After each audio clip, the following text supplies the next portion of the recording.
घर का बंटवारा। अरे विनोद, तूने हलवाई को सारा सामान तो दे दिया है ना? अक्षय की शादी में कोई कमी नहीं रहनी चाहिए। आखिर सबसे छोटा भाई है तुम सबका। हाँ माँ, आप चिंता मत करो, मैं पूरा ध्यान रखूंगा। मंगल बेटा, तूने तो कहा था कि फूल का ऑर्डर दे दिया है, यहाँ तो फूल पहुँचे ही नहीं। अब क्या बहू की विदाई के बाद फूल आएंगे? माँ, मैंने अभी बात की है फूल वाले से, वो रास्ते में ही है। आप किशोर भैया से क्यों नहीं कहती कुछ करने को? किशोर पहले ही मेरे बताए काम कर रहा है। पास के सभी रिश्तेदारों और मोहल्ले वालों को कार्ड वही तो देकर आया था। रिसेप्शन के लिए हॉल भी उसी ने बुक किया था। टेंट कुर्सी वालों को भी तो वही देख रहा है। पर कई मोहल्ले वाले तो हमारे भरे पूरे परिवार से जलते भी हैं। उन्हें बुलाने की क्या जरूरत थी? बेटा, शादी ब्याह में तो बुलाना ही पड़ता है, नहीं तो लोग क्या कहेंगे। दादी दादी देखो ना, हलवाई अंकल हमें लड्डू नहीं दे रहे, आप इनको डांटो ना। अरे चैन सुख दे देना बच्चों को लड्डू, क्यों तंग कर रहा है इन्हें? बीबी जी, मैं कहाँ मना कर रहा हूँ, लेकिन लड्डू बनते ही ये बच्चे उठा उठा कर खा लेते हैं। अरे मैं तो इन्हें थाल में रख के परोस भी नहीं पा रहा। भागो, अब कोल्ड ड्रिंक पीने चलते हैं। भागो भागो, अब कोल्ड ड्रिंक पीने चलते हैं। जैसे कि आप देख रहे हैं, आज इस घर के सबसे छोटे बेटे अक्षय की शादी है। घर में बहुत चहल पहल है। कुलभूषण की बीवी कमला को फुर्सत ही नहीं है कामों से, लेकिन कुलभूषण और घर के बाकी लोग कहाँ हैं? आइए देखते हैं। अजी, आप यहाँ आराम से बैठकर गाने सुन रहे हो और घर में अभी तक इतने काम बचे हैं करने को। अरे भाई, मेरे सबसे छोटे बेटे की शादी है, इसके बाद तो मैं अब चिंता मुक्त हो ही जाऊंगा। और फिर घर में तुम हो, बेटे बहुएं हैं, तुम लोगों के होते हुए मैं क्यों काम करूं? मैं तो शान से बेटे की शादी में जाऊंगा तैयार होकर। अरे ठीक है, अब आप आराम ही कीजिए। एक बार अभिषेक की बीवी आ जाए, फिर मैं भी आराम करूंगी और मेरी चारों बहुएं पूरे घर की जिम्मेदारियां संभाल लेगी। इतना कहकर कमला वापस अपने काम में लग जाती है। बेटा भी, तू अब तक तैयार नहीं हुआ? किससे बात कर रहा है फोन पर? तैयार कैसे हूँ? सैलून जाने से तो आपने मना किया है, क्योंकि मुझे हल्दी लग चुकी है। भाभियों को देखो, सुबह से पार्लर में है। अक्षय की शादी हो जाती है और नंदिता बहू बनकर घर आ जाती है, लेकिन इस घर की खुशियों को मानो किसी की नजर लग गई थी। नंदिता के आने के बाद आए दिन घर की शांति भंग होती रहती। अपने माँ बाप की इकलौती बेटी को इतने बड़े परिवार की जिम्मेदारियां कहाँ संभालनी थी। अभी देखो ना, मेरे हाथों की मेहंदी भी अभी नहीं उतरी है और तुम्हारी मम्मी ने मुझे घर के कामों में लगा दिया। मैंने सोचा था कि घर की सबसे छोटी बहू होने के कारण मुझे सब पलकों पर बिठा के रखेंगे, पर यहाँ तो पलक झपकने की भी फुर्सत नहीं मिलती। देखो नंदू, शादी के पहले ही मेरे घर वालों ने तुम्हें और तुम्हारे पेरेंट्स को बता दिया था कि मैं जॉइंट फैमिली में रहता हूँ, तो फिर अब ये शिकायत क्यों? और फिर तुमसे पहले मेरी भाभी भी तो आई थी शादी करके, उन्होंने तो कभी कुछ नहीं कहा। नंदिता तब तो चुप हो जाती है, लेकिन ऐसा बहुत दिनों तक नहीं चलता।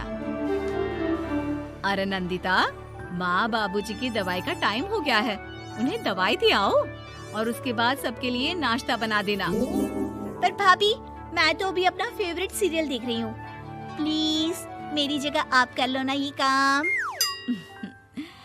ठीक है, मैं तेरी जगह माँ बाबूजी को दवाई दे आती हूँ और नाश्ता बना लेती हूँ।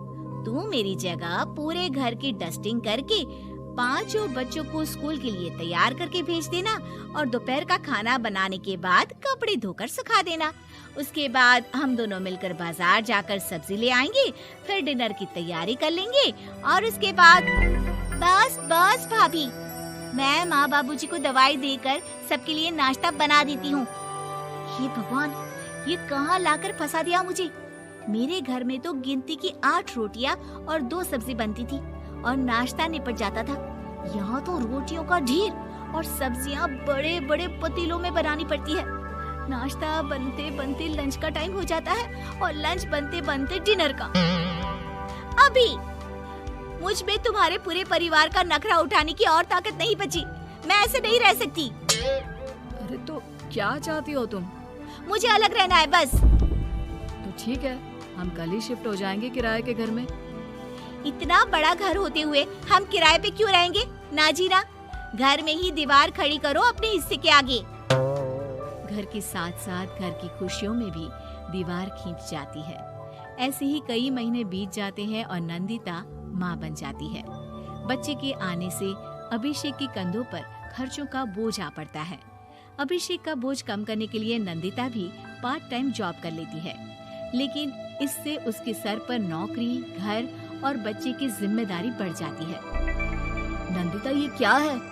तुमने घर भी ठीक से साफ नहीं किया, ना ही मेरे कपड़े धुले हैं। चिंटू के बाल भी कटवाने जाना था, देखो उसके बाल कितने बढ़ गए हैं।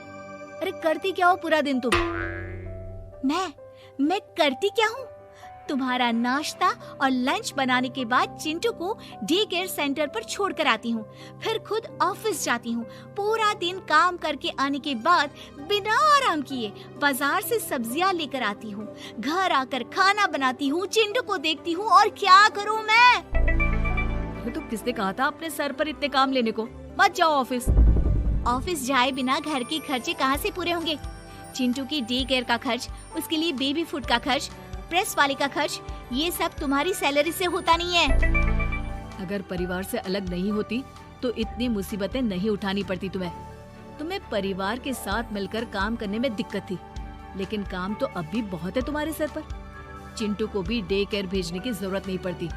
उसको गोद में खिलाने के लिए दादा दादी और घर के सभी बड़े होते। उसके साथ खेलने के लिए उसके भाई बहन भी होते। मेरे तीनों बड़े भाइयों के बच्चे भी बड़े हुए हैं, लेकिन बिना महंगा बेबी फूड खाए, क्योंकि मेरी माँ और भाभियाँ बहुत अच्छे से जानती है कि बच्चे को क्या खिलाना चाहिए।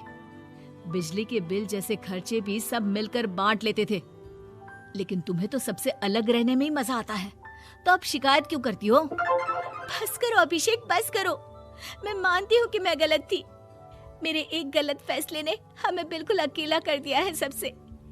एक घर में होते हुए भी हम बाकी परिवार से अजनबियों की तरह रह रहे हैं। अभिषेक और नंदिता की सारी बातें घर के बाकी लोगों को सुनाई दे रही थी। तभी कमला बोल पड़ती है। अरे नंदिता बहू, किसने कहा कि तुम अकेले हो? तुम्हारा इतना भरा पूरा परिवार है ना तुम्हारे साथ। हम तो बस ये चाहते थे कि तुम अपनी गलती समझ जाओ। अगर हम तुम्हें समझाते तो शायद तुम ना समझती, लेकिन अपनी गलती का एहसास तुम्हें खुद हो गया है, तो अब तुम समझ चुकी हो परिवार में एक साथ रहने का मोल क्या होता है। मम्मी जी, मुझे माफ कर दीजिए, अब ऐसा दोबारा कभी नहीं होगा। अरे माफी बाद में, पहले मेरा पोता जरा मेरी गोद में तो दे, और तू जाकर सबके लिए चाय बना ला।